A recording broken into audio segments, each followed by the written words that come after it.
Thank you for joining us for another power-packed message from Dr. Myles Munroe, provided by Munroe Global Incorporated and MunroeGlobal.com. We transform followers into leaders and leaders into agents of change. We hope that this message is a blessing to you as you advance your life and discover your purpose. Now, let's go into the message. Discovering your personal leadership. Whenever there is an invitation for people to attend a leadership event or to participate in a leadership conference like this, most people respond to that invitation with the attitude that that is not for me. That response is proof that your culture has done an excellent job in canceling who you are. This place, for example, would have been filled to capacity if we had said, come to a miracle service. So this doesn't affect me at all. I know exactly what's going on here. I expected you, and only you. I'm not impressed with crowds.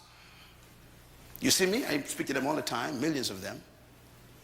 My real love is people like you who believe that this is for you. You know, Jesus didn't like crowds.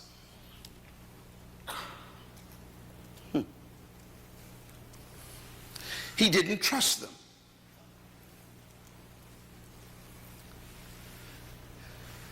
Because he understood the strategy for changing the world. And the strategy for changing the world is not large meetings or big events. It's small groups committed to intensive transformation. So he chose 12 people. Can you imagine someone who came to change the world only chose 12 people? And his only focus with them was on leadership development. He started with raw material, which means these 12 specimens had no formal training in leadership. What I thought was a good strategy that he used was he at least chose businessmen. I like business people. Religious people are problems. So the people he chose were business people and professional people. Like Matthew was an accountant. Luke was a doctor, a medical doctor. Peter, James, and John owned a fishing company. These were businessmen. And the number one business of that day was fishing in that village around Galilee. So these guys were owners of the top business industry. That's who he chose. Because he wanted to produce leaders. One time, his crowd grew too much. You all would remember that one day the people stayed with him for 3 days and they ran out of food. He decided it's my responsibility to make sure that they are fed before they go home. So we know the story. He worked a miracle, multiplied fish and bread, and he fed them.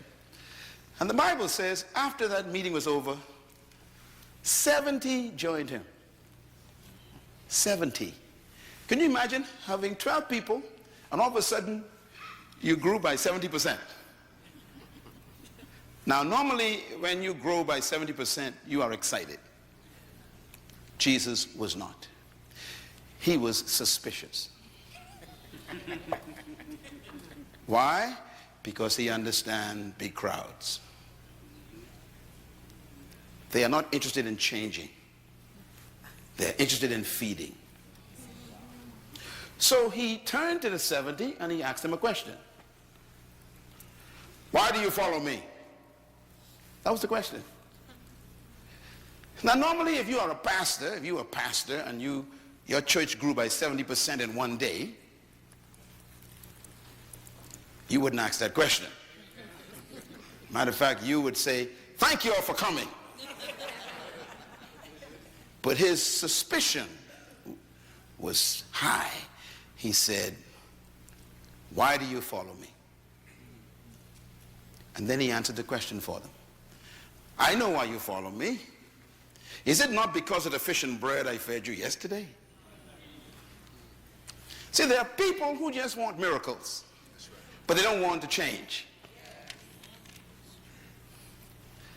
And miracles never change people.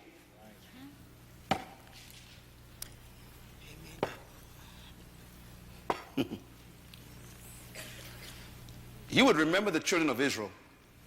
They saw more miracles than any of you could dream of. And in the end, they were still cursing God. And then Jesus tops it off by saying, if you seek for a miracle, you are a wicked and adulterous generation. So he asked them, why are you with me? It's only because of the fish and bread. You just want stuff from me. You want handouts. You people interested in changing the world. You just want welfare. Watch him now. He says, look, if you want to follow me, if you want to be my disciple, he says, you must stop looking for the bread and the fish. And you must feed on me. Eat my flesh, he says, and drink my blood. You know, those are the kinds of people who are here in this seminar tonight. I consider you very rare people. I'm not surprised. I tell you, I work with crowds. I don't trust them. It's those who show up in the morning sessions, they're the ones I believe.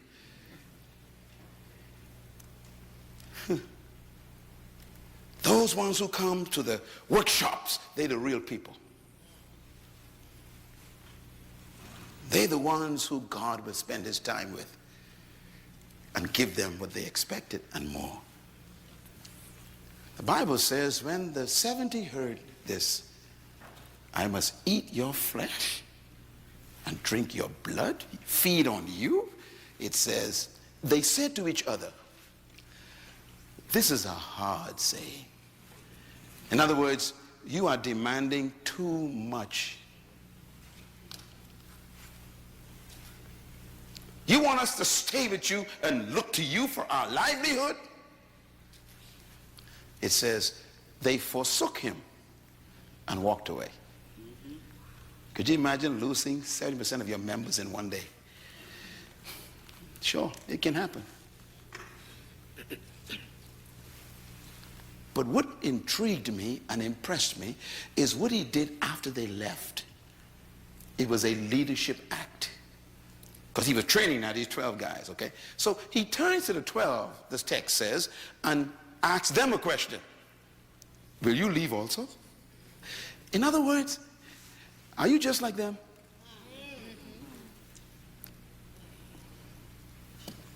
He also meant, I will do this by myself.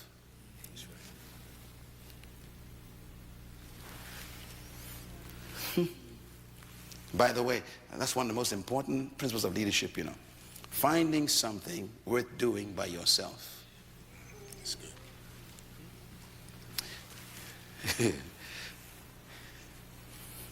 If you need people to like you and approve of you for you to do what you're doing, you are not a leader yet. You're a politician.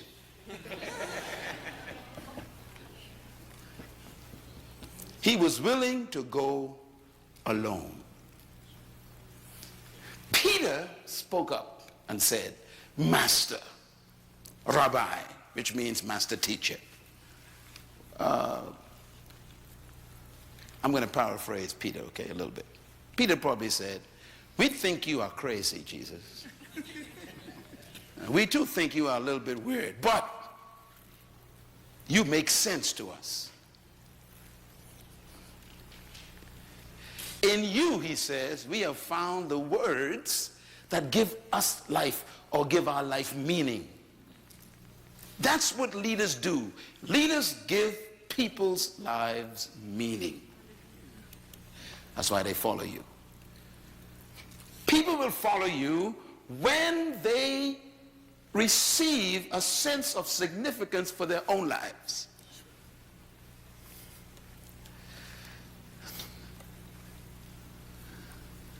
Peter's answer was powerful. In you, we have found the words that give us life. Our business was doing great. You know, we have a company, but you have shown us that we could do more than just business. We can change the world. And that's why we're here in this seminar the next 2 days. I guarantee you, if you listen to me very carefully, the next 48 hours, you are going to be transformed as a person. But you got to listen. You got to feed on me just a little bit. Because what I'm teaching you is what I live. And it begins with discovering what I call your personal leadership. Leadership does not begin with people. It begins with you first. Let me give you a couple of things to write down, because I'm giving you what they never taught me in church. And that is, everyone is a leader. Pastors are afraid to say that because they don't want no competition in the pulpit. But leadership begins with how you think. So let me give you my philosophy of leadership that I had to discover for myself to become the person I am. Everyone was created to lead. Say that with me. Everyone was created to lead. Say it again. Everyone was created to lead. That's a tough statement. Most of you don't believe that statement. I understand it. I understand. Because I was the same way. Because when you read that statement, there is a contradiction in your mind right now. There's a battle going on. I know what the battle is. The battle is a question. If everyone was created to lead, then who's going to follow? And there's your battle. I'll give you another statement. Write this down. Trapped in every follower is a hidden leader. These are philosophical statements, but they are very important, because leadership begins with your belief. And your belief system determines your philosophy of life.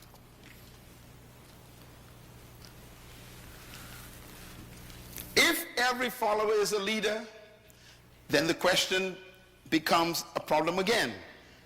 What happens when they all become leaders? Who's going to follow? The fact that you ask that question is proof that you've been successfully convinced by your culture that only a certain type and group of people were born to lead, while the other masses were designed to follow. That's really what you believe. That's why the question arises. Because you cannot see in your mind everyone being a leader. You have problems in your mind. I had the same problems. And this is why I teach this so hard. Because it is that belief, that subtle belief that's in your mind that's trapping you right now. For example, in my mind, there is no economic crisis. But that's because of the way I think.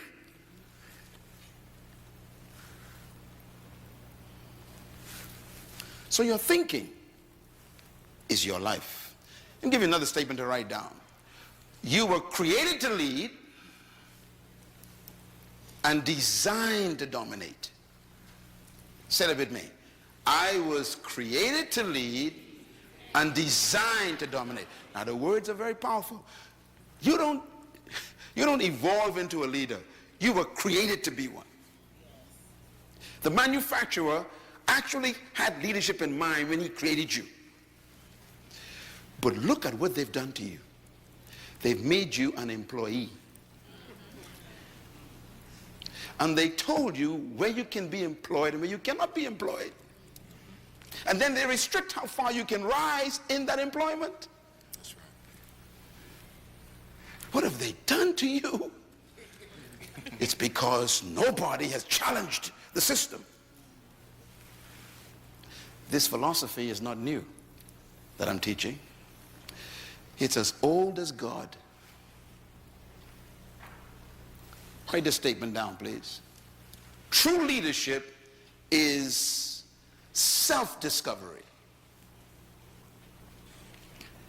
True leadership begins with an individual discovering something about themselves. That's when it really begins. And you will never become a true leader until you are introduced to yourself.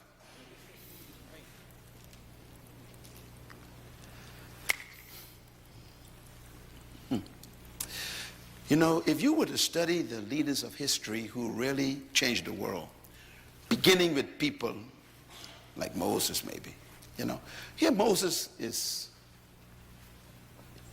on a job. He's employed by his father-in-law. Employment. So he thinks he's a shepherd. You know, that's what I do. That's my job. And then he meets his manufacturer. The manufacturer says to him, you are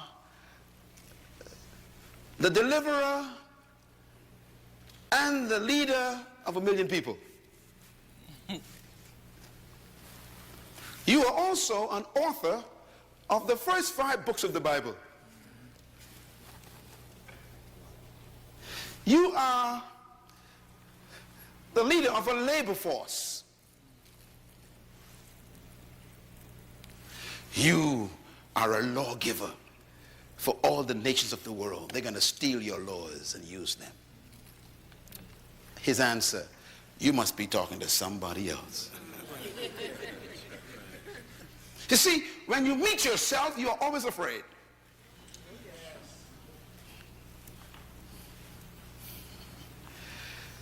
Most of you are afraid of yourself because yourself does not agree with who you've become.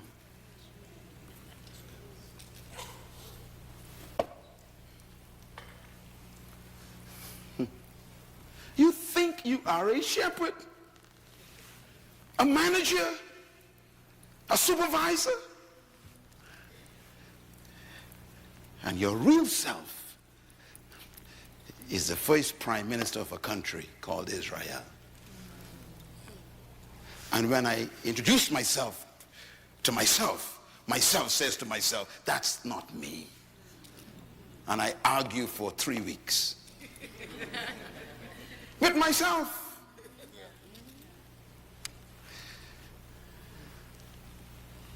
Gideon. Remember Gideon? Hiding under the floor, trembling in fear from the enemy outside. And then the manufacturer shows up. Good evening, Gideon. Do you know who you are? You are a mighty man of valor. Gideon says, who are you talking to? You see, when you meet yourself, you can't believe yourself. And we are so corrupted by our culture, we actually argue with ourselves with good arguments. Gideon says, I was born in the wrong family, born in the wrong clan, born on the different side of the track. Are you crazy? People like us don't be valors. We ain't mighty warriors. We are cowards. And the manufacturer says, you are a mighty man of valor. He says, tell you what I'm going to do. I'm going to put a fleece outside. In the morning, if it's wet, I'll believe you. So he put a fleece, it's wet. He said, just to make sure, if I put it out again, if it's dry in the morning. In other words, here we are fussing with ourselves. You know why I came here to this conference? I came here to introduce you to yourself.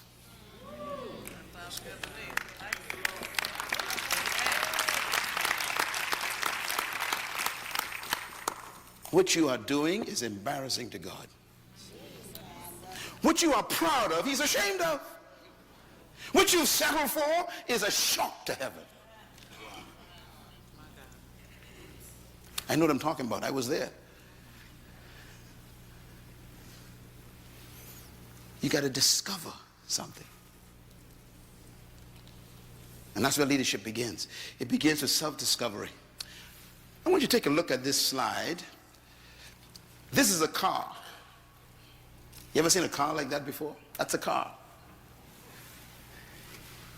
40,000 parts or more make up a car. That's a car, taken apart. Now, I show you that for a reason. I want to ask you a question. Here's the question. Which part of this car is the most important part of the car? You look at the engine of the car. What is the most important part of the engine? I mean, these questions are important. 40,000 parts. Which part is the most important? Your car in the parking lot has a great engine in it. Beautiful parts. But the question is, which part is the most important? Now, I'm going to show you two parts here. The battery is the big boy.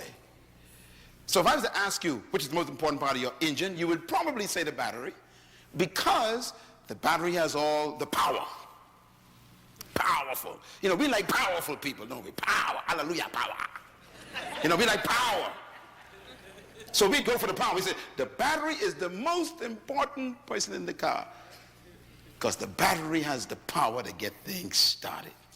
Well, I disagree.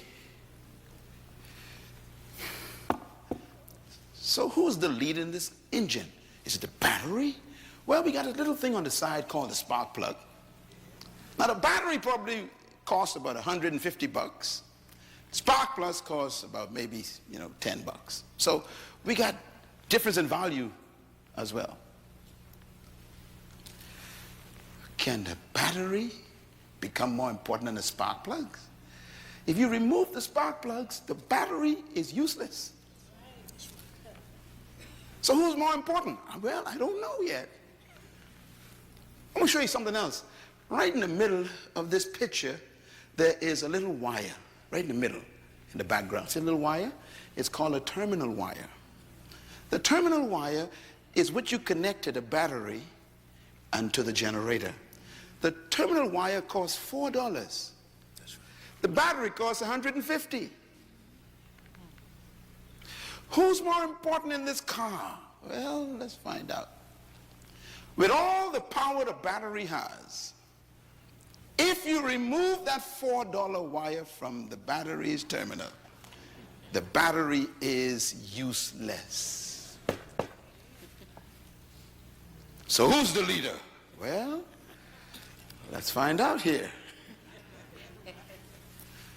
All the power trapped in the battery. The battery is useless to the car without a $4 wire.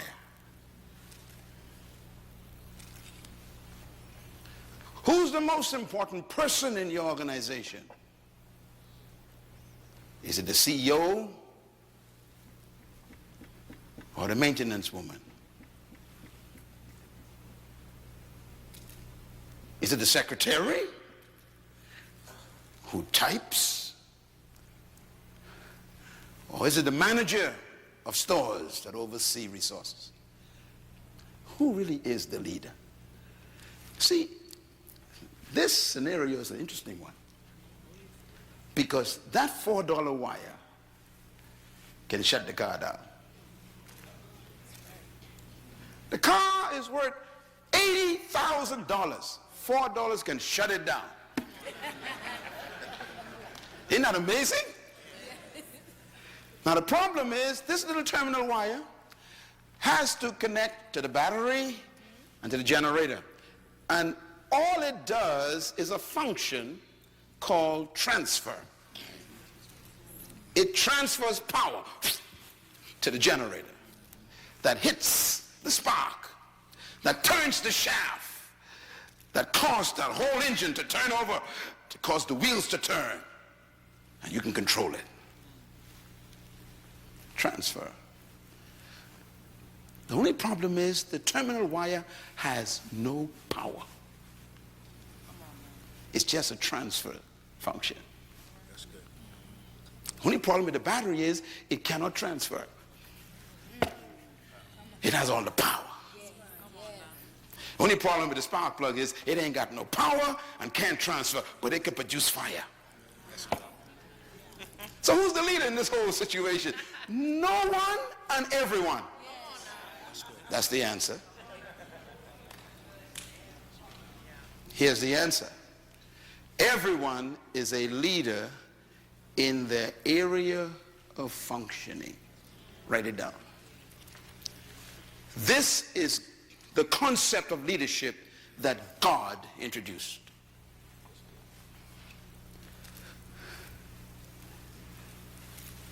Every part of the car is a leader in its area of functioning. So we have to respect each part.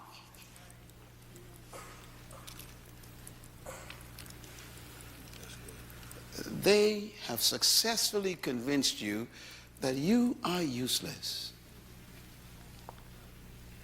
And they use you to do what they want you to do. They meaning your culture. And you obey them because you don't know who you were born to be. You have no idea what your function is. When I discovered who I was, I became free from them. I began to dictate my own value. Therefore, I told them, you need me. Come on, say it. You need me. Say it like you feel it. You need me. See, you become a leader when you discover that one discovery. They need me. The world needs me. Say it. The world needs me. Say it loud. The world needs. I want you to say it with a revelation. Come on, say it. The world needs me. Let me tell you something. If you discover that, you become dangerous. You are not an accident. You are an assignment. That's good. Leadership. You know, we talk about leadership. This is a photograph of all of the leaders in the world together, the present ones, and a recent photograph taken. And I want to talk in this session about some of the areas I want to cover very quickly. First, my objective is to help you to see that we need and value leadership. Secondly, we want to talk about what leadership is, what it takes to become a leader. We want to talk about the principles of leadership tomorrow and the art of leading, how to do it. And then we want to talk about the cost and the price of becoming a leader. It is costly. And this is why we love following so much. It doesn't cost much to follow. But yet, when you follow, you hardly ever find out who you are. So you want to talk about those things. Now here's a leader that you all are acquainted with. He spent time in this state, born here.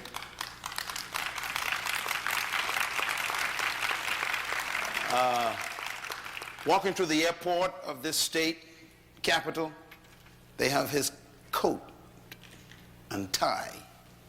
You'd wonder, why would someone want to put a man's coat on display in an airport? And we won't ever see your coat. I'm going to explain to you why, okay? And hopefully, if you get this revelation I'm going to teach you in this leadership seminar, they'll want your coat also.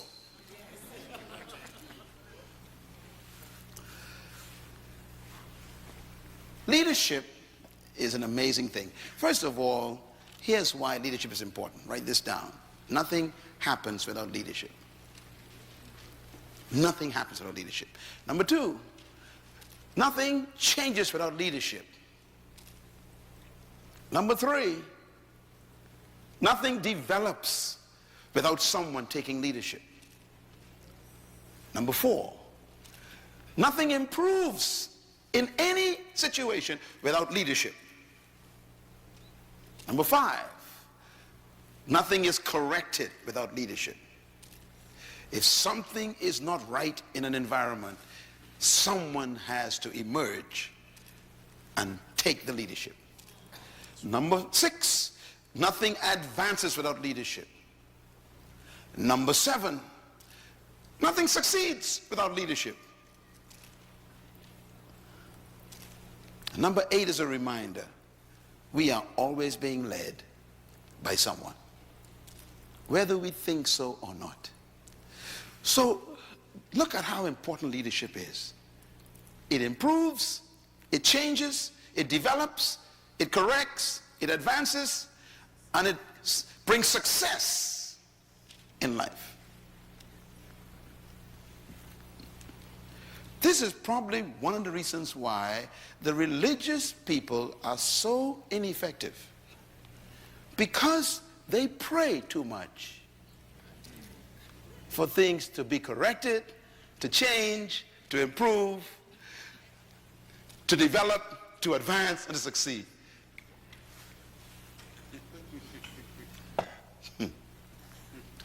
I think one day Rosa Parks decided to stop praying. That's all. What made her a leader? She just decided, no more prayer. I'm now going to be active.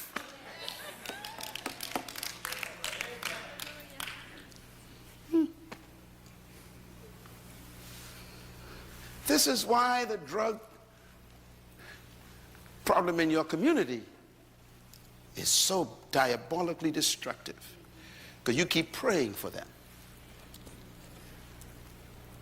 You wouldn't do anything. Leadership is born when toleration ends.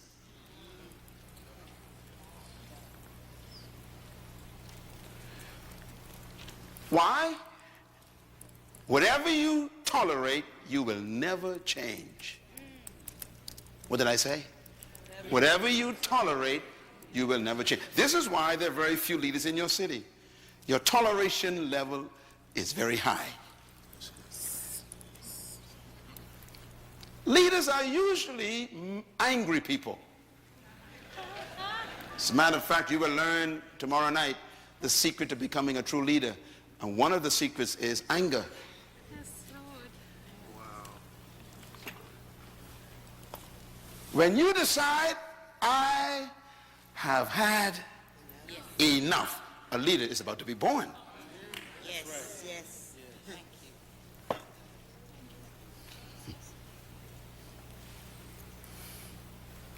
Toleration is the graveyard of leaders.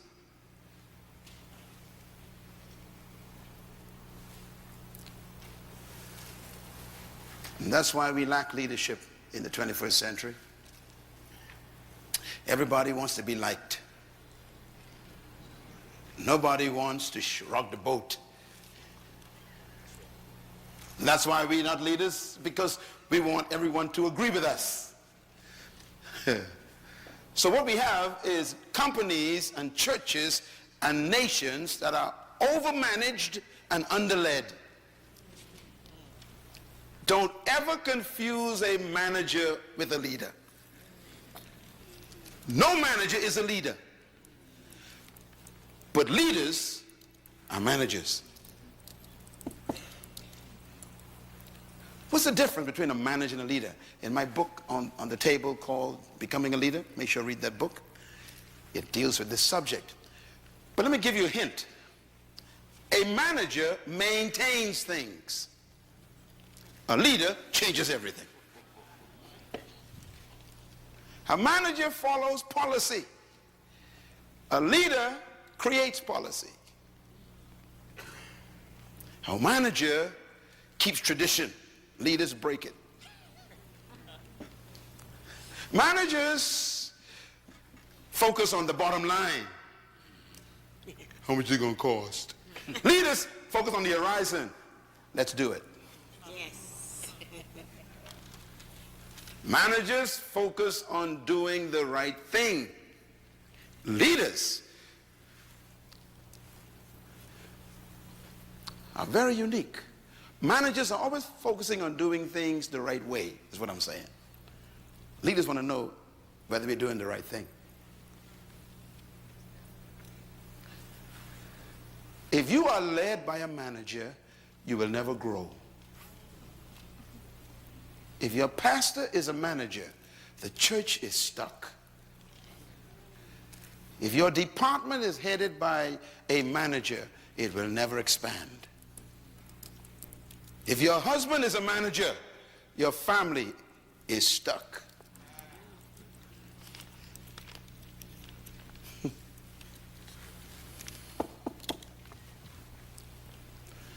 So we need managers, but we need leaders more than managers. Because leaders is what give managers work to do. Let me ask some questions. These are some interesting questions I pose to students everywhere. I teach this in universities and I do surveys. And here's my question I give them. Is leadership about power? What do you think? No, okay. Is it about position? Is leadership about talent? You sure? Is leadership about skill? It's a skillful person. Is leadership about authority? Is leadership about status in your society?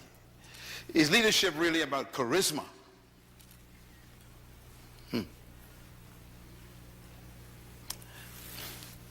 By the way, the word charisma is a Greek word. It's a very dangerous word. It's invented by the Greeks. Some of y'all call yourselves charismatics. Be careful. It's a Greek word. It means giftings of the gods, plural, gods.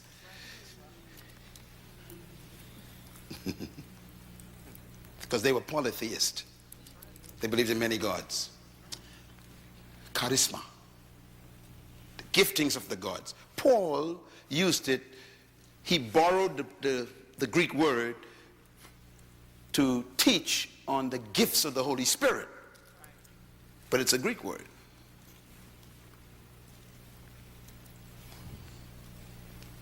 Charisma. We have our own idea what that means.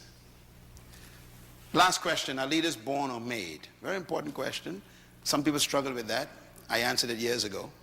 I'm clear in my head. So the question is, when does one become a leader? It's a tough question, you know, because the question would be, when did Rosa Parks become a leader? See, you don't need to be a PhD from a college to be a leader. You can just be an old lady on a bus. I told you everybody's a leader. Everybody's a leader. The problem is they haven't told you how to become one. She discovered something.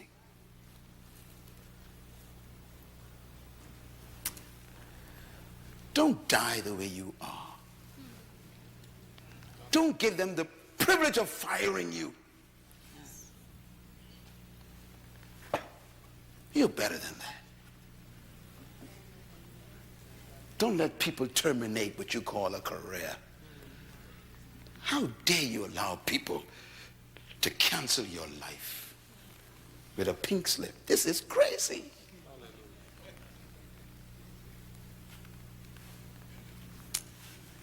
That's why we're here.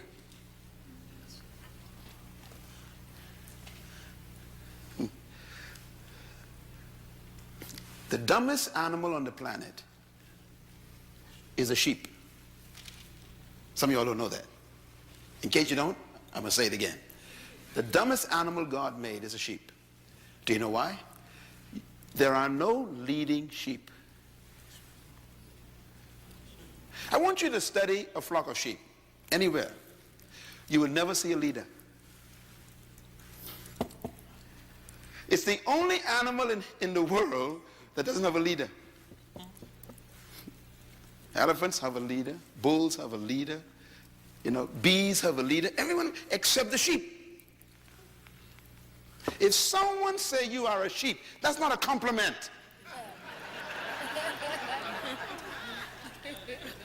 And religious people love the word. They love it. I am God's flock. That's not a compliment.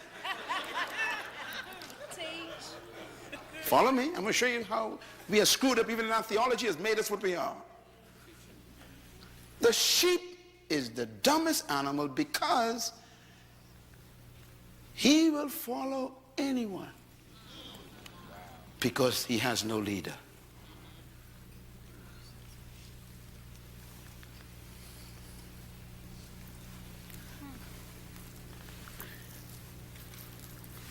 So I have a little test for you. If an army of sheep is led by a lion,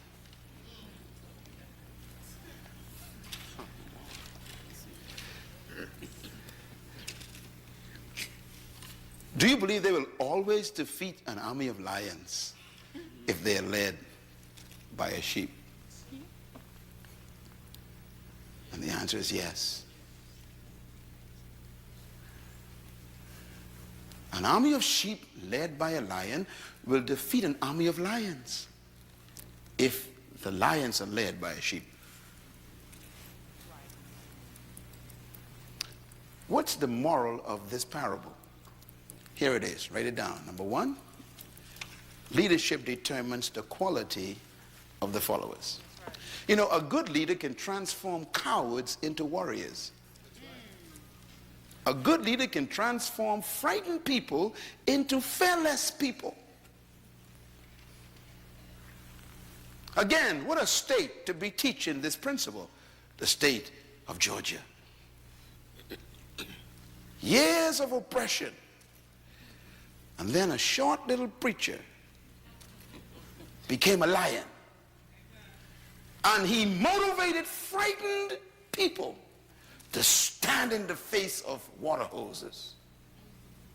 He turned little girls into giants who could face dogs. I mean, this is leadership is so powerful. It can transform cowards. Here's what it means. Number two, leadership determines the mentality of the followers. This is how powerful leadership is. Leadership also determines the morality of the followers. Your morale and your morals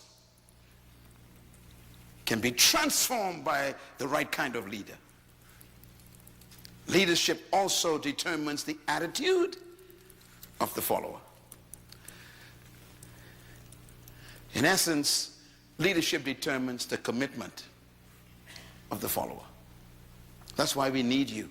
We need you to discover your leadership, because there are people in your city who are being abused by the system. And they need someone to emerge who will give them hope. Because leadership determines the destiny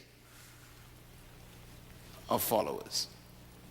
I couldn't say it any better than my own greatest leader of all time, the ultimate leader of life, when he said these words: if the blind lead, wow. If the blind lead the blind, he says, they both fall into the ditch, which means the leader determines the destination of the followers. That's how powerful leadership is. Let me tell you something about your life. You are exactly where someone led you.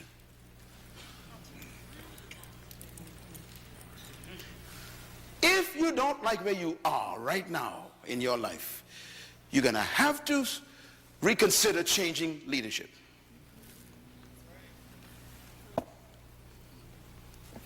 You know why I love this church? This is the second time I'm here doing this. I mean, this church, do you know, listen, do you know how many people wanted me tonight? I'm talking about massive organizations in the world wanted me. I decided I like this man's desire. They wanted me to stay in Israel 3 extra days. I said, no, I'm going to Atlanta. Why? There's someone there who believes they can do better.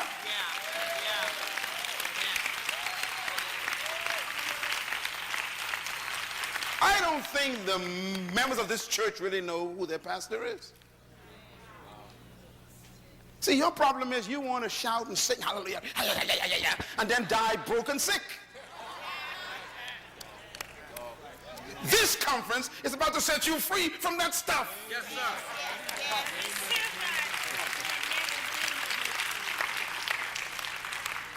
Makes me so sad. See people, having religious, feel all this emotional stuff. Because they are sheep. They just follow anybody.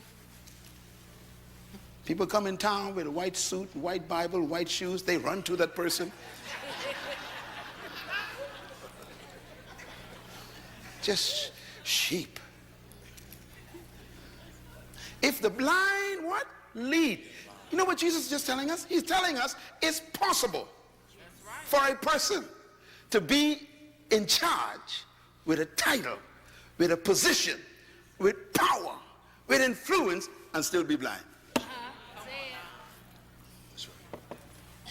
Don't ever be impressed with power. Don't be impressed with position. Ask the question, where we going? What's our destination? Because I might not want to go with you. Hello, somebody. See, that's how powerful leadership is. Leadership will lead you to their destiny.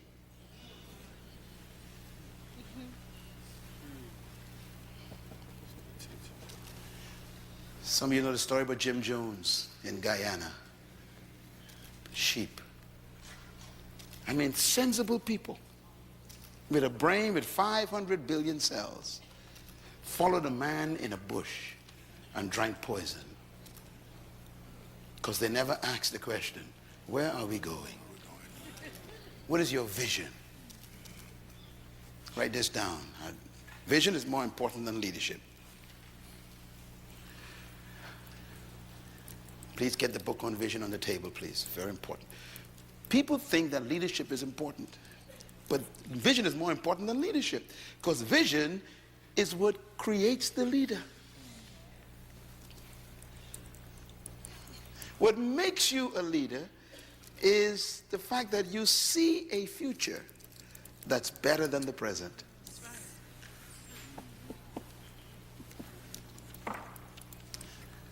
So leadership is powerful. There are two animals that God identified himself with. Both of them are leaders. One is the eagle, the other is the lion. I always wondered why God did this. But he created them, so he knows their qualities and their character. I love them both. I always love eagles and lions. You come in my office, you see lions and eagles all over the place. In my home, lions, eagles all over the place. In a couple of days we go into Africa. I told my planners down there, I got to go see the lions again. Every time I go, I got to spend time with my cousins. And I go and spend the whole day with them. My wife and them, with the lions, we go there, we spend time with them. Why? They remind me of me. They remind me of leadership. As a matter of fact, Jesus says he is the Lion of Judah. Not the puppy or the dog. The Lion of Judah. Not the monkey or the raccoon. The lion. God identified himself as a lion. You better study the lion. Because he rules the universe, God identified with a lion and he rules the universe. That means the lion has some qualities that he wants you to study. Here's some of the lion that's very strange. Number one, the lion is not the tallest animal in the jungle. He's not the strongest. He's not the biggest. He is not the most powerful. And he's not the most intelligent. And yet he's the leader. Tell your neighbor there's hope for you.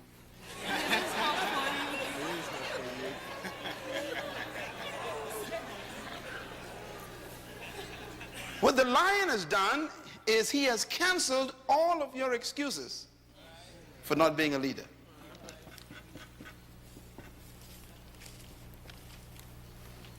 The color of his mane and his skin doesn't inhibit him from being a leader. His intellect, his strength, There are so many animals in the jungle more powerful than the lion. Stronger, taller, bigger, more intelligent. And yet the lion eats all of them for lunch. As a matter of fact, when the lion sees an elephant, he simply thinks lunch. Why is the lion the leader? Because of attitude. Write it down. Just attitude. Attitude comes from your belief system, and it produces confidence. The lion believes that he can eat an elephant. That belief becomes the source of his confidence, and so he moves toward the elephant. The elephant is 50 times more powerful, 100 times bigger, 80 times more intelligent, 60% more powerful, and yet the lion eats him for lunch. Why? Because the lion's attitude reduces that elephant to a meal. This is why he's the leader. Leadership is 80% mentality, attitude, and 20% skill. And this is why skillful people work for those with the right attitude.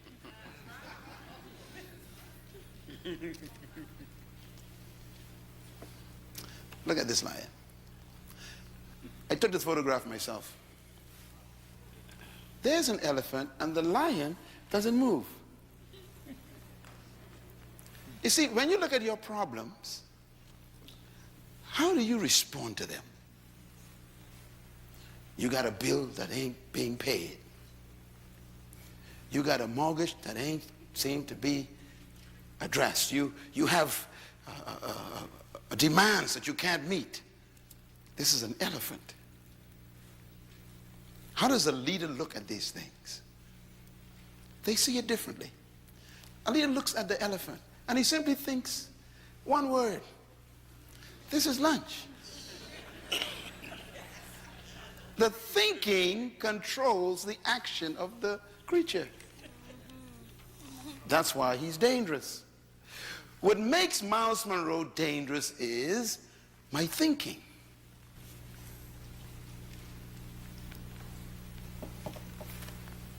If I tell you my story, you'll know that I am a miracle mentally. I wasn't always like this.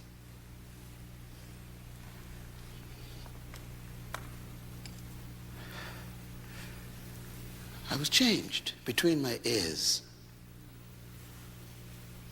I got some new information. I'm going to give that to you these next 2 days. The same information that happened to me. Because I was able to think like the lion. Look at that. Look at that leader in action. Wait a minute. But this is a monster. He said, I don't care. A leader is fearless because of knowledge. There's something the leader knows that makes them fearless. So leadership doesn't get its power from its muscle. It gets its power from its belief.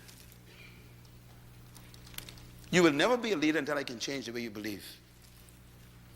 Because your belief system produces your philosophy. So leaders don't see through their eyes, they see through their belief. Huh? Your eyes say that's an elephant. Your belief says that's lunch. So if you see through your belief, instead of running away from him, you run toward him. So leaders respond based on their belief system. So to a leader, life is simply what you believe it is. How do you get to think like that? I'm going to show you right now. Because I'm setting you up for tomorrow morning, okay? I want you to really make sure you're here, because this is more important than keeping a job. As a matter of fact, your job is not your work. Your job is what they pay you to do. Your work is what you were born to do. You will never become successful from your job.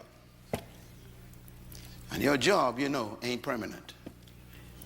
So you can't trust that. You need to find your work. Your job is your skill. Your work is your gift. You can learn a skill, but you're born with your gift, and they can't take that from you. If they fire you, your gift goes with you. That's why I am unemployable. Why? I've been deployed. And I came here for you to deploy yourself. If you deploy yourself, there'll never be a crisis anymore in your life. No more economic crisis to those who deploy themselves.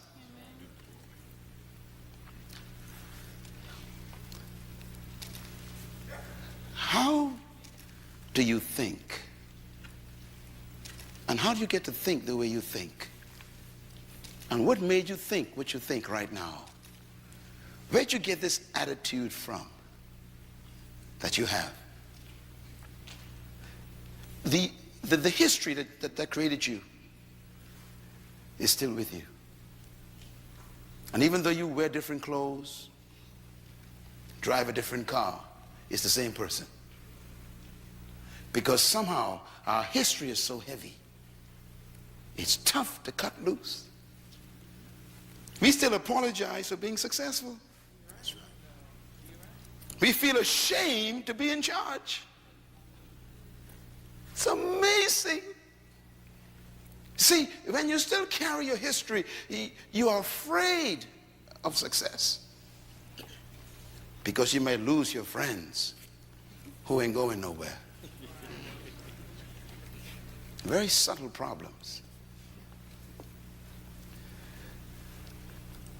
Your attitude is so powerful. It creates your atmosphere.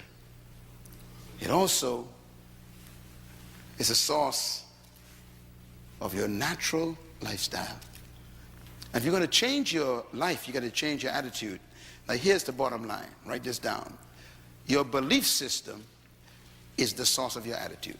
I know you came and you're thinking, Dr. Munroe, tell us 10 principles of leadership. No, that's not what you need first. You need to change the way you think first.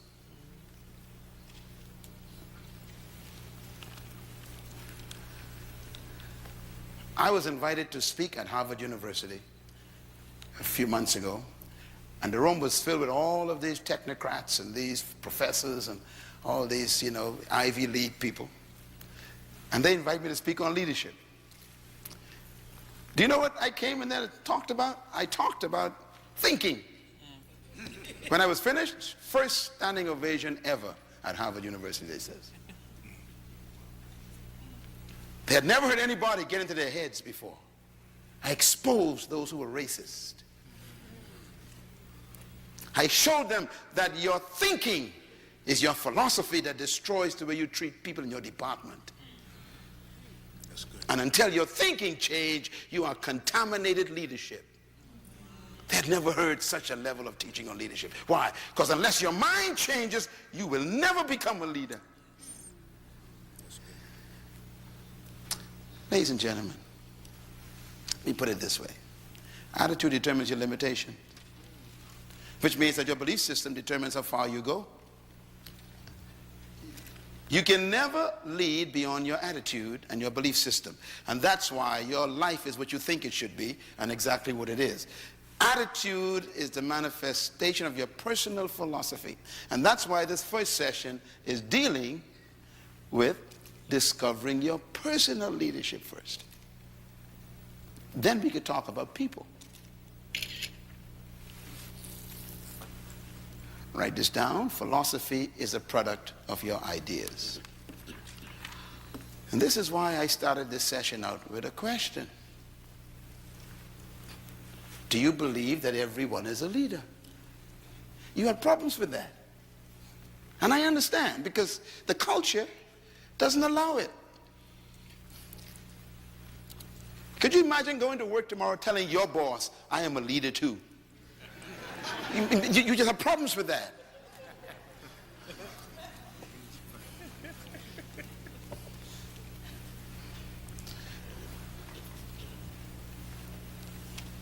People tell me, they have a PhD in physics, and I laugh at them. I say, really? So what does that mean? That means nothing to me. That doesn't make you better than me.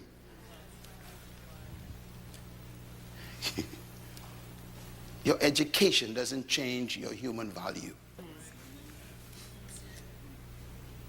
We are still equal as humans. And I do know some things you don't know. So we got to be careful. Our philosophy, our ideas is the source of our philosophy. And I like what the great king said, King Solomon. As a man thinks where? In his heart, so is he. Don't ever quote that verse again without putting the word heart in it.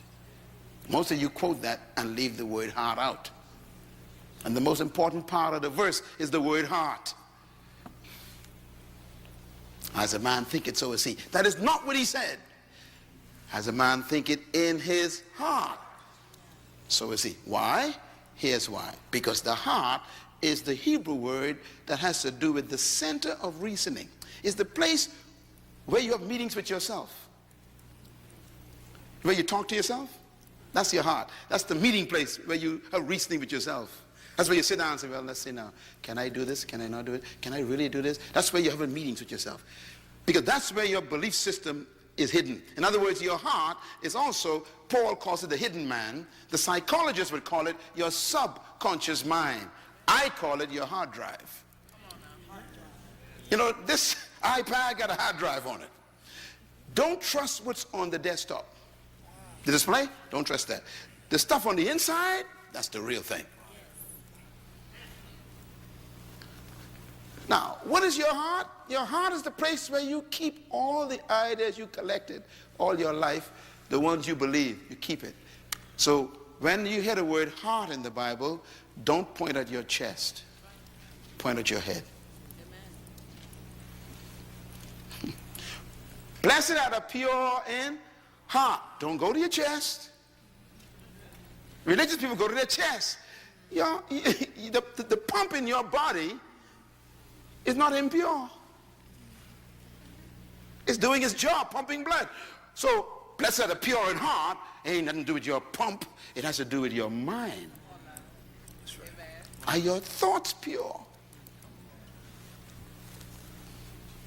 Are you thinking with purity?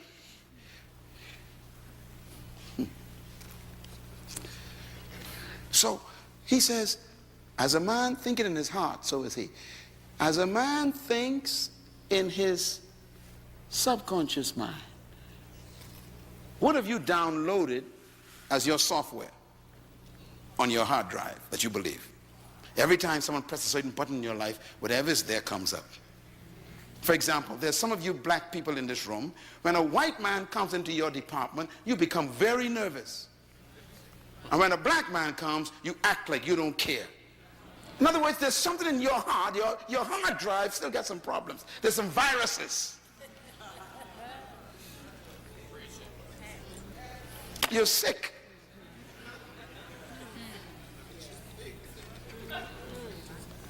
It's there on your hard drive. 40 years of struggle and you're still there. You ain't free yet. You just delivered. That's right. Come on, that's good. Deliverance is when you leave Egypt and enter the wilderness. Freedom is when Egypt leaves your mind. So stop telling people you're free. You are still in the wilderness. And notice what God did in the wilderness, eh? He kept them going around in circles. 40 years going around in circles. You know, my wife and I had an experience, I'll never forget this.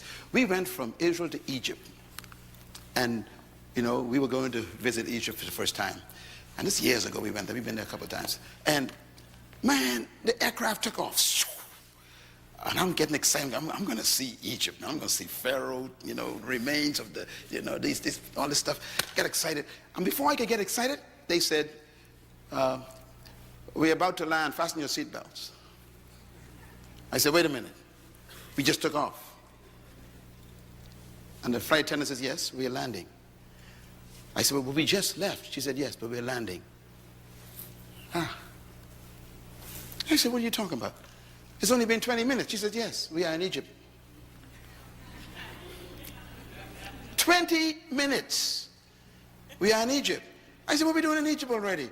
She says, Cairo is only 20 minutes away. No, you didn't hear what I just said. Okay, let me explain it to you. It took Moses them 40 years to go from Egypt to Israel, where I was. 20 minutes. So when we got to Egypt, right, they picked us up, took us to our hotel, checked us in, and then our first tour guide, came to get us, and we boarded the bus, and we going out to the pyramids. On our way out there, I became very intrigued. So I asked the driver, I said, excuse me, sir, how far is Israel from here? He said, oh, it depends on how you go, he says. I said, well, explain it to me. He said, well, from Cairo to Israel, Jerusalem, if you walk, it's about 40 days.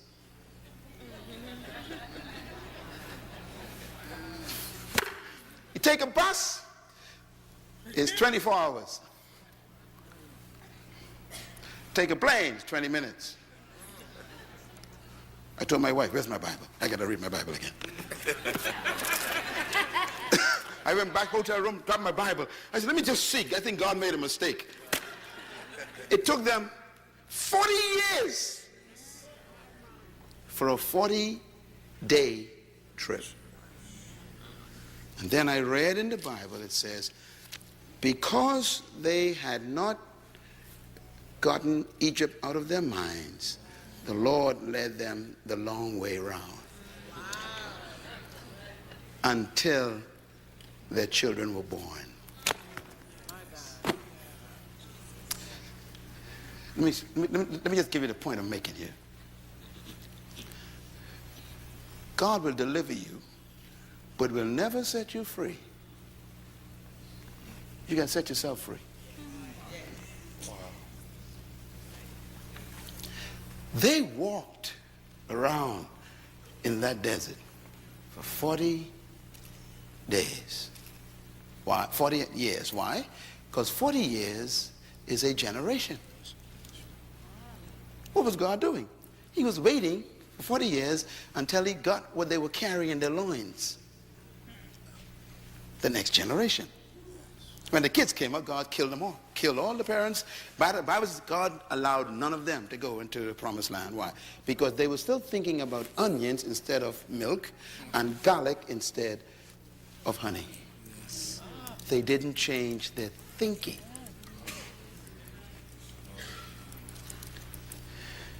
Your mentality is more important than your location. If you don't change as a person mentally, you will stay where you are physically. So God killed them all. Only 2 left.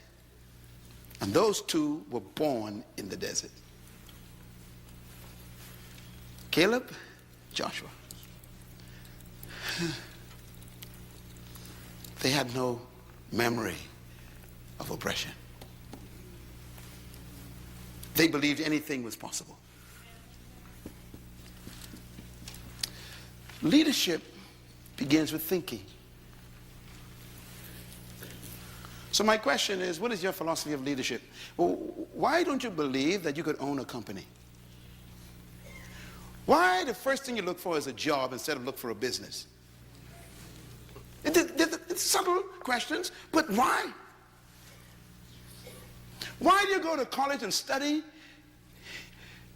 an area that guarantees employment rather than guarantees deployment? Because your hard drive is stuck.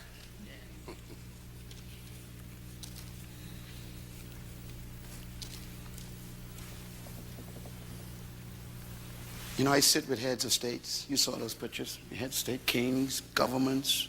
I work with them all the time. And most of the folks who run countries are sick just like you. They don't know what to do with the country.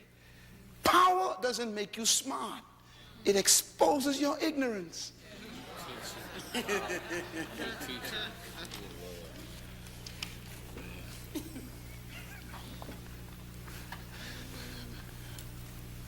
Let me quickly do this because I don't want you to have nightmares. Let me just give you, let me conclude this by giving you God's philosophy of leadership, okay? I'm going back to the beginning where you began.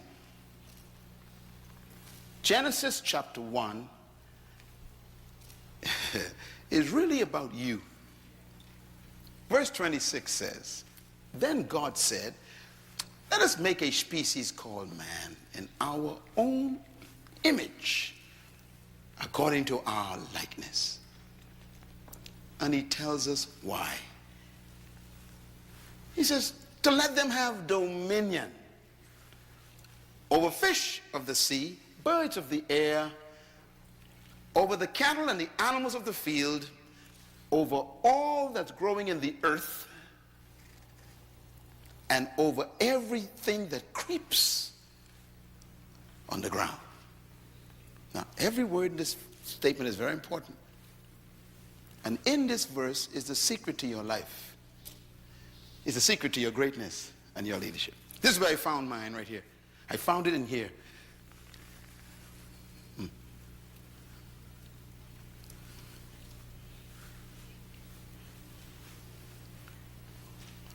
I'm just going to say this. I hate to talk about these things, but I'll just say it. In a lot of my contracts with governments, they pay me $5,000 an hour. Could you imagine? You work for 10 hours. 3 days. Okay. I used to sleep on the floor with roaches. I am from a family of 11 children. One mother, one father. I am number 6, right in the middle. We were born in a wooden house on 4 big rocks in a small, low-income, poor area called Bainstown in the Bahamas, in an island 7 miles wide. That was my life. 7 miles wide, 20 miles long. I was born middle of an island, poorest part. The house had 2 rooms. 11 kids now, 2 bedrooms. One for my mother and father, one for my 7 sisters. We slept like sardines. So the 4 boys slept on the floor. That's where I was born.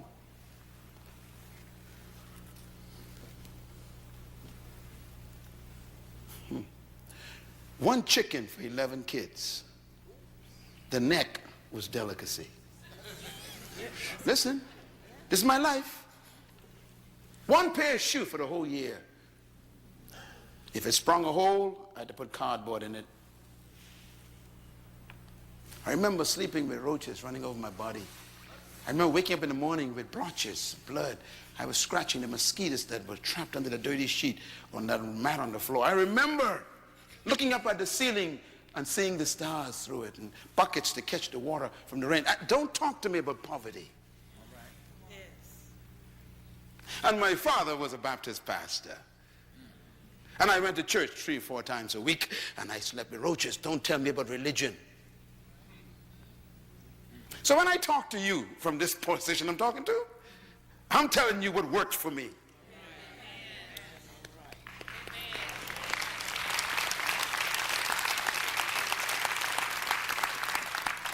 And now to be paid $5,000 an hour. How do you move from the floor with roaches to being called on by heads of states to talk to the entire governments? Something happened in my mind. And it began with this verse.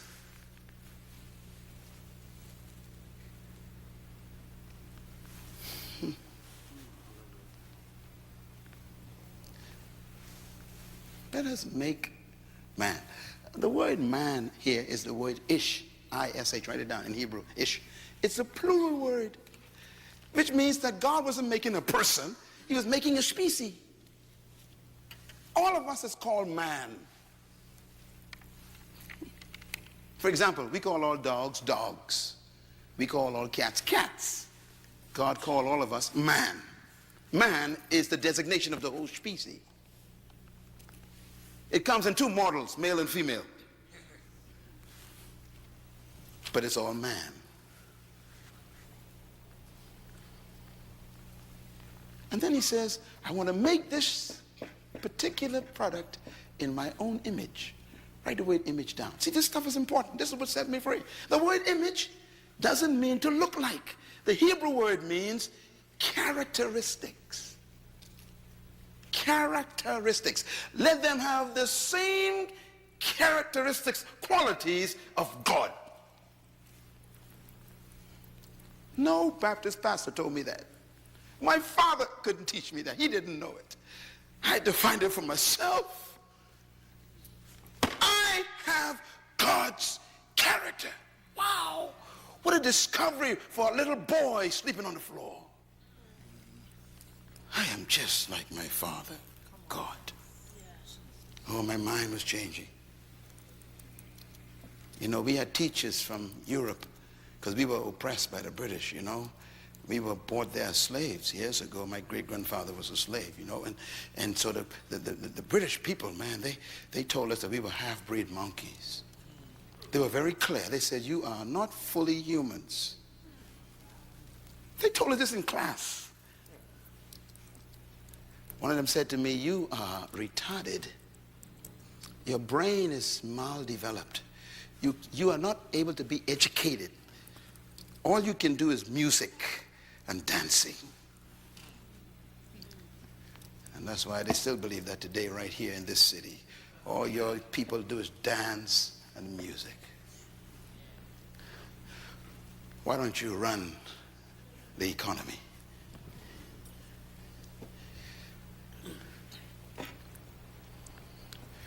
We're not world changers, we are entertainers. I decided, no, I got God's character. I got to find this. The qualities of God is in you. Every one of you, black, white, Asian, it doesn't matter, Puerto Rican, you have God's image. This is not a message for any race of people. It's for humans. You can do anything you dream. You're just like your God, your Father.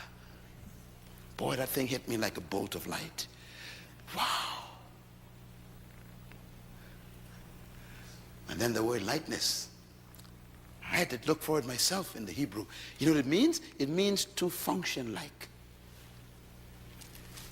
Let us make a creature that has our characteristics and functions like us. That means you function just like God, your Father. Which means you got to study, how does God function? Because if you don't function like God, you are malfunctioning. For example, in God, the Bible said there's no fear. So when you fear life, you are malfunctioning. So I'm afraid of nothing. I'm telling you, literally, I'm afraid of nothing. That makes me dangerous. A fearless man is a dangerous man.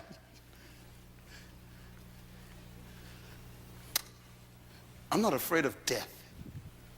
And that's the highest threat you can give me. And I'm not afraid of death. And you'll find that all true leaders have no fear of death. As a matter of fact, they have an affair with death. All true leaders. Why did God create you? Read it. To have what? Dominion. So what was the motivation for God's creation of you? Dominion. Why did God create you? Say it loud. Dominion. Well, what motivated God to create you? Dominion. What was the reason why God created you? Dominion. Yeah, not to have worship services. He never said prayer meetings. He never said to be a bishop. I don't know. Culture has done a good job at us. Here's a guy who's a bishop and can't pay his light bill. Here's an evangelist who owes everybody. Here's an apostle who can't even pay his mortgage.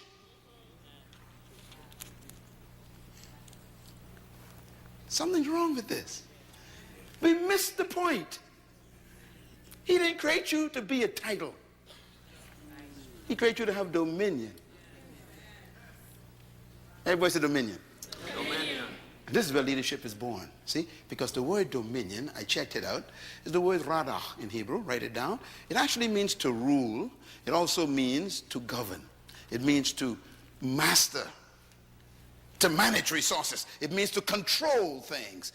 It means to have sovereign authority. It actually means to lead. Please buy this CD and listen to it a few times.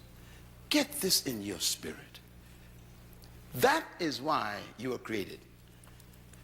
To be a ruler, a governor, a manager, a controller, an authority, and a leader. Now, here's why I changed. Here's why I changed. When I discovered this, I had to discover the second principle. I'm going to give it to you.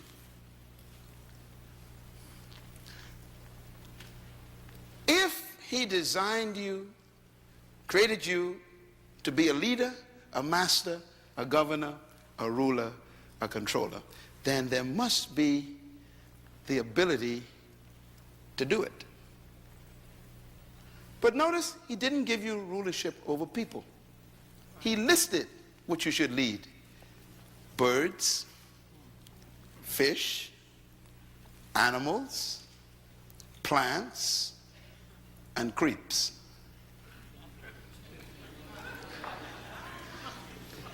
This is very important.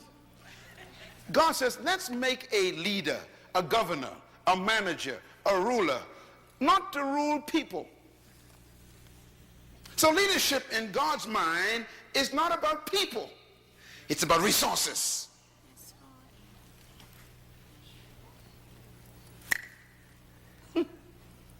You've been taught he who has no one following is simply taking a walk. That's what the Chinese taught you. Jesus disagrees.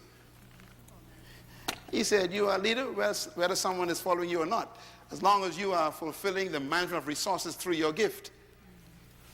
But you see, it's the way it works. Here's the way it works. I'm sure it works. First, let me give you this is the secret. Whatever a manufacturer demands, he builds into the product. Write that down. This is what changed me from the floor.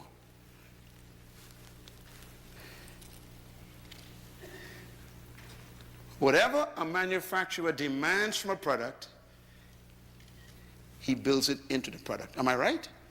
Am I right about this? Think about anything. Your car, for example, your computer, your iPad, your iPhone, whatever you have, your refrigerator, whatever it's supposed to function as, it is built with. Number two, whatever God calls for, he provides for. Number three, whatever God demands, he inputs. Number four, whatever God expects from something, he injects it into it. And number five, whatever God gave the purpose of a thing to do, he built it with the potential to do it. That changed my life. Because when I discovered the principle of creation, I discovered my ability. Yeah. So when a manufacturer makes a product, he makes it for a purpose. Purpose means to perform a specific function. He builds into the product the capacity to perform the function. And then he sells it to you. And he tells you to demand these certain things from the product. You can demand it because it's already built in. When I discovered this, my life changed. Because suddenly I realized that no one in my environment could determine what I could and could not do. That's when I canceled my European teachers. It was at that point my life changed. I was 13 years old when I discovered this.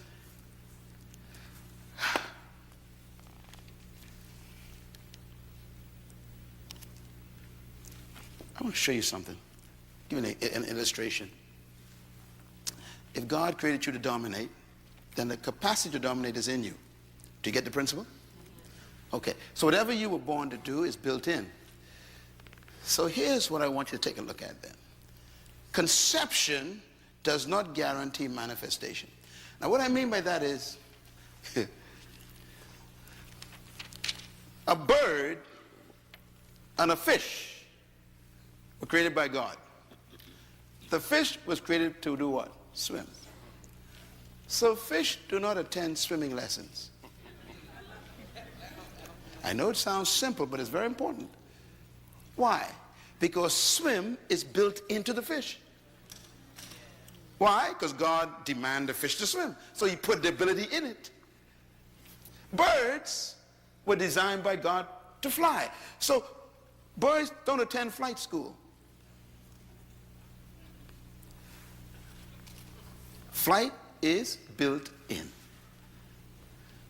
I like this one. Seeds. Seeds were designed by the Creator to bring forth trees. You'll never find a seed attending a tree growing convention to learn how to grow trees. Why? Where's the tree? Trapped on the inside. In other words, whatever God created something to do, he built it in. Your culture and your educational system doesn't allow you to discover that. We are educated to be employed, not to be deployed. Seeds deploy themselves and become trees. Fish deploy themselves and they swim. Birds deploy themselves and they fly. We are the only creatures God created who don't deploy ourselves, because our culture doesn't allow it. You got to get free from the culture. And it's seminars like this that make you begin to have a meeting with yourself and discuss yourself with yourself and say to yourself, self, am I who I really am? You know, here's my conviction. This is why I believe that buried in every human being is a leader,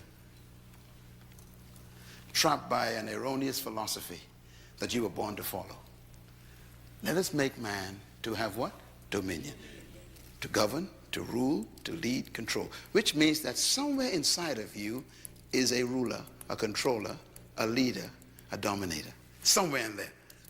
Because he would not have demanded it if he didn't inject it. Which means that your ability is determined by your responsibility. Your potential is designed by your purpose. Your potential is equal to what you were born to do. The best example I can give you is this car. Look at this car. All cars have what they call a speedometer. Am I right? Here's an old one, old Chevy. Now, if you look at the numbers have up to 160 miles per hour this car can travel. All of your cars have that kind of registration, sometimes 200, 180. Everybody got that, right? Okay. Now, when you bought the car, that was on the car. You bought the car with it. It was on it, 180 miles per hour. I'm getting ready to go, okay. I'm so excited. Okay, so you bought this car, you brought it home, and the manufacturer says this car can travel 180 miles per hour. How can the manufacturer put that on there? What makes him so sure that this vehicle could travel 180? That's the first question. The second question is, have you ever traveled 180 in that car? No. Let me tell you how stupid our philosophy of our countries are. We sell a car that could travel 180 and put a sign up 50 miles per hour. It's amazing. It's crazy. I don't understand it. I have no idea how they got this idea. I don't know where it comes from. But it tells you the nature of your culture. Don't try it. They give the company permission to build the capacity, but restricts your ability to use it. And you never thought about that. And that's the way they think about you.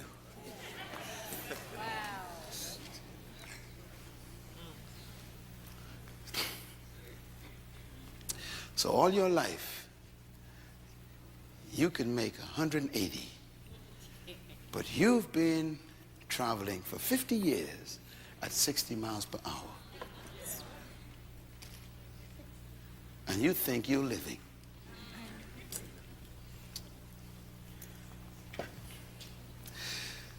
The capacity is present.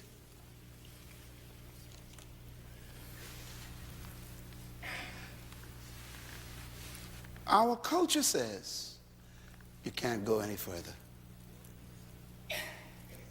And God says, press the accelerator. And your culture says, you can't go any further. You can go no faster. And God says, and your culture says, you can't do that. And God says, let's go. And your culture says, stop. That's as far as you can go.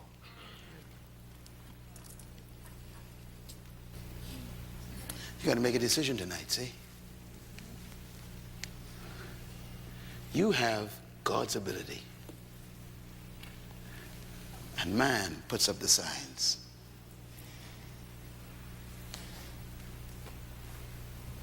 You're a follower.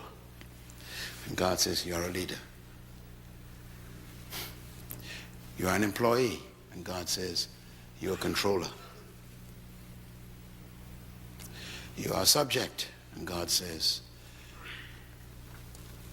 you are a ruler. They keep putting up signs. One day, I was in Germany. My wife and I spent 6 months in Germany. And one day, we were going from München to another city for me to speak.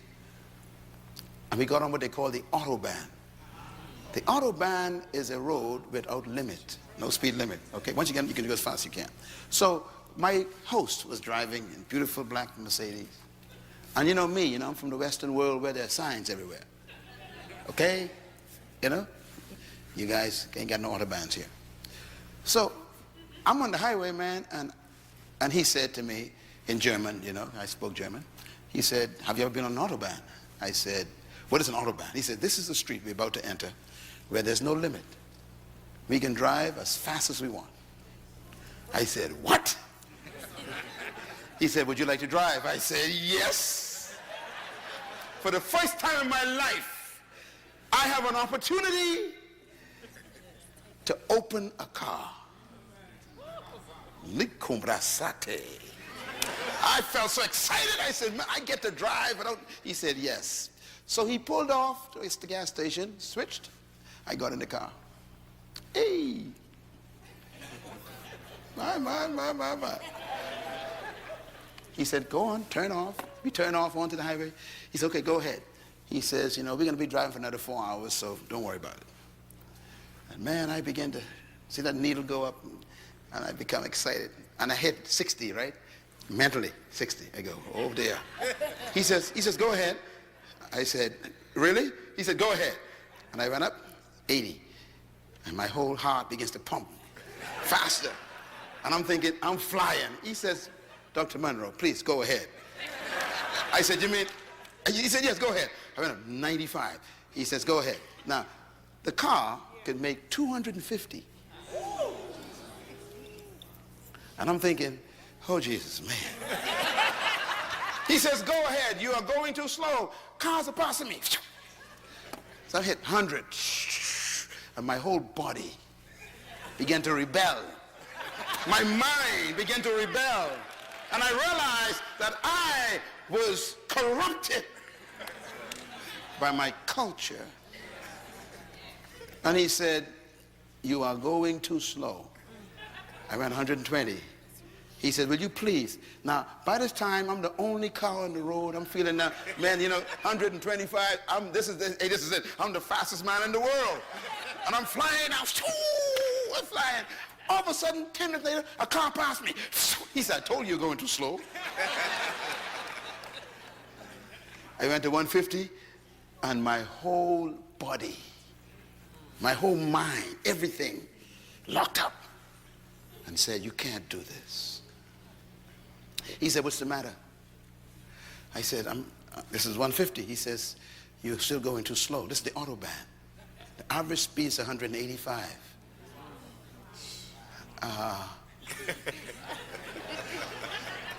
He said, do you still want to drive or you want to pull over? I said, I'm going to try to drive. And at 170, there was a barrier broken in my mind.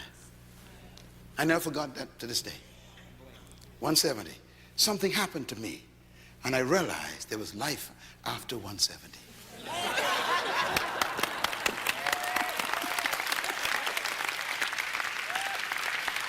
Wow!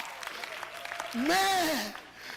185, man, I'm flying. Shoo! I said, can I go more? He said, go ahead. And 190, shoo! I said, can I go? He said, go ahead. 200, man. I'm sitting there going, yeah. He said, now we're driving.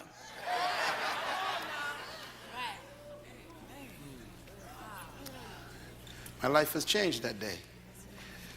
No more barriers in my life. There was a point where I had to break it. That's why you're here this week. I'm going to take you to that point.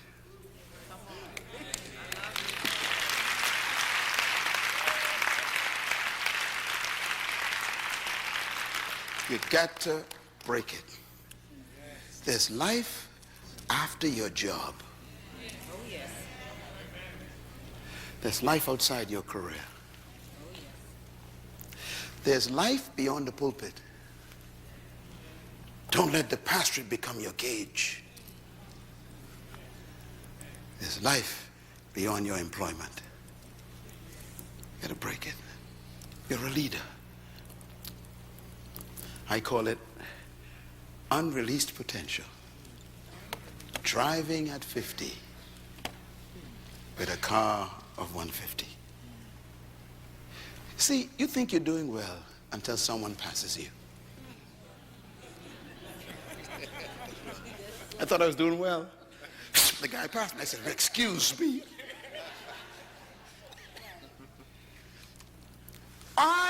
Tonight, I am the German sitting in the passenger seat. That's who I am for you right now. And I'm here to tell you, go for it. Go a little faster. Break it. That's who I am. I'm the guy sitting on the passenger side saying you're going too slow. You could do better than this. You're a leader. I hope that this first night will cause you to think about your own limitations. Because that's you. The Creator is the only manufacturer I know who hides a man inside a boy. He hides a woman in a girl. He doesn't create women. He hides them. He doesn't create men. He hides them. I wonder who's trapped in you. I wonder if we'll ever meet you. I guess the graveyard will get it.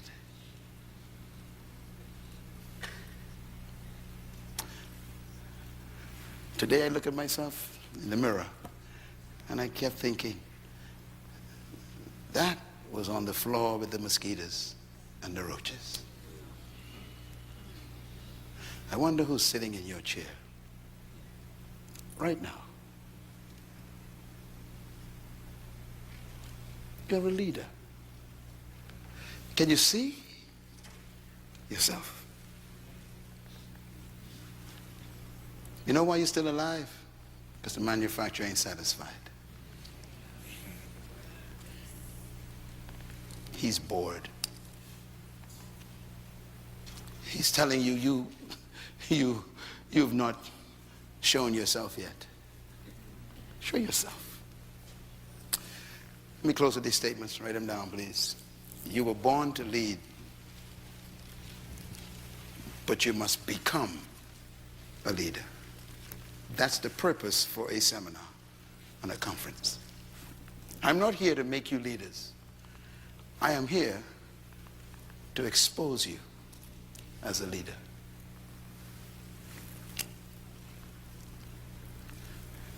A seed is a tree, but it must become the tree. And that's the way you are right now. You are a great woman, an awesome man, but you must become. It is my passion, my hope, my anger that no human being die until they are manifested.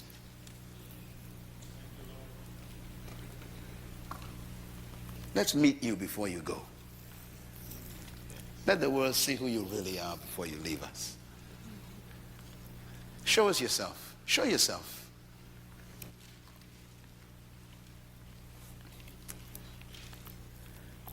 You could run the race. Running the race of life is not about beating people. It's about releasing yourself. That's why great leaders never compete with anyone. That's right. They are in competition with themselves. They try to see how much of themselves they can release tomorrow. It's leadership. I will never compete with you.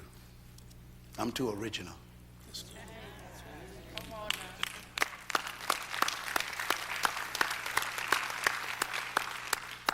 Repeat out loud, please. Go. You were not created to lead people. Number 2, read. You were created to lead in an area of gifting. Number 3, read. True leadership is born when your gift is discovered and served to the world. Number 4, read.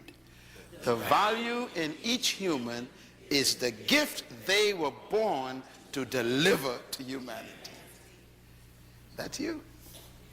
There's something you carrying that we need. I told you that leadership is not about people following you. It's about you discovering yourself, your gift, and then serving that to humanity. Leadership is, it's like a tree. You know, a seed becoming a tree and then bearing its fruit. You will never find a fruit tree bringing its fruit to you. That's good. I'm giving you the greatest secret of leadership right now. Leaders don't seek followers. Followers are attracted to leaders, just like you are attracted to the tree's fruit. When you go to a fruit tree for the fruit, you don't go for the leaves nor the branches. What do you go for? The fruit. And that's why no one's following you yet.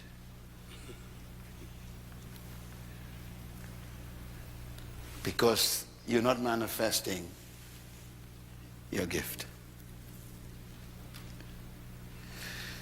Before I leave this city, by tomorrow night, I'm going to help you find your gift.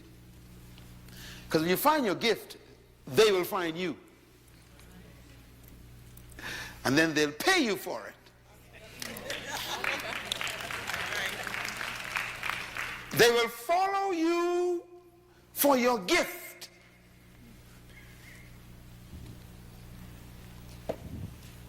I'm talking about your gift you're supposed to give to humanity. The greatest statement I've ever heard about gift and leadership is this: for I did not come to be served, but to serve myself, a ransom for many. That's why we come to him. If you want to be ransomed, you come to the tree. I serve myself, he says.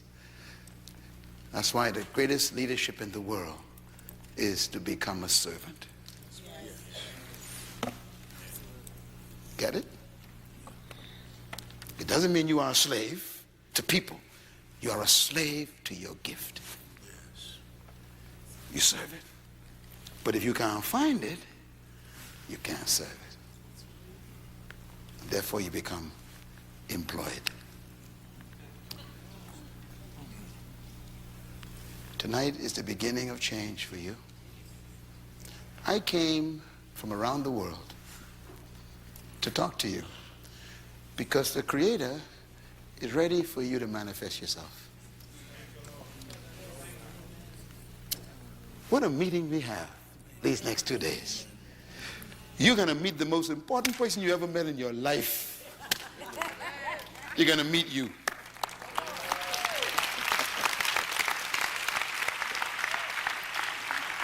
Thank you once again for listening to this message, as we hope that it has been a blessing to you.